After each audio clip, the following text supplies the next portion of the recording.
This is a Fox News alert. An American State Department officer killed in Libya. Secretary of State Hillary Clinton now confirming the killing at the U.S. consulate in Benghazi. At least one other person was reportedly wounded after gunmen stormed the consulate. There are also reports of looting, and there is even more violence tonight in Cairo, Egypt. Thousands of protesters marching on the U.S. Embassy. According to the Associated Press, both attacks were triggered by an anti-Muslim film produced here in the United States. And Governor Mitt Romney just releasing this statement: "I'm outraged by the attacks on American diplomatic missions in Libya and Egypt and by the death of an American consulate worker in Benghazi. It's disgraceful that the Obama administration's first response was not to condemn attacks on our diplomatic missions, but to sympathize with those who waged the attacks." Congressman Allen West joins us.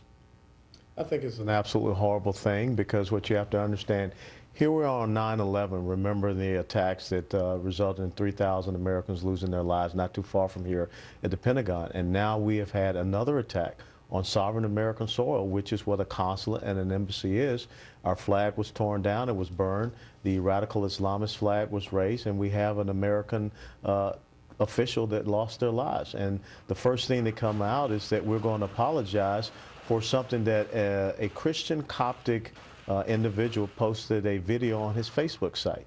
So now if we're going to start, issuing our freedom of speech rights to apologize people for these type of attacks, Greta, you're only going to get even more of this. This is rewarding bad behavior, and I think that you're going to see this dovetail into other countries. I think that's what Governor Romney was saying, too, that he did not like the immediate response out of the U.S. government. No, I think it's a horrific response that we're apologizing.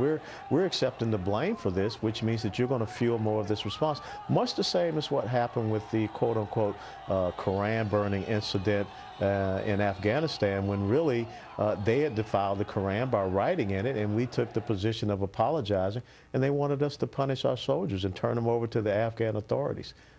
I read tonight, just recently, at the Politico, that President Obama has called Prime Minister Netanyahu, had an hour-long conversation, and also released from the White House tonight is that the White House is now saying that there was never a request by the Prime Minister to meet with President Obama. He's going to be here in 2 weeks. Of course, earlier in the day, we got information from the White House that there was a scheduling problem and why they couldn't. So apparently there's a little problem there. Well, when you tell the truth, you never have to circle back around to cover up what you said. So if there was not any communications about a meeting that I guess was canceled, why would there have to be the excuse of a scheduling conflict? And once again, when you think about what happened at the Democratic Convention last week, when they left out the language about Jerusalem being recognized as the capital, the rightful capital of the state of Israel, we know that the IAEA is saying that Iran is getting closer to having this nuclear capability.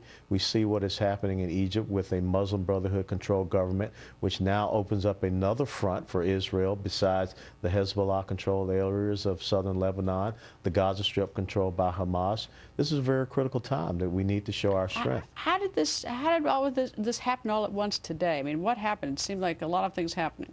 Well, I think it's been leading up to this. Over the weekend, you saw that Al-Qaeda in Iraq, they're back, and you saw an incredible amount of attacks.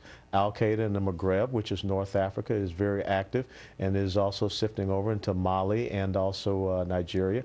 Al-Qaeda in the Arabian Peninsula is quite strong and also having an effect with Al-Shabaab over in Somalia. So when we continue to talk about how we've decimated this group, this organization, they're still there. And when you talk about the fact that you ended the war in Iraq, there's only two ways to end the war. Either you win or you lose, just by packing up and leaving. That's not a means by which you ended anything. As a matter of fact, you're emboldening your enemies. Congressman, thank you, sir. Nice Thanks to see you. for having me. And when we come back, the day that none of us forgets, remember.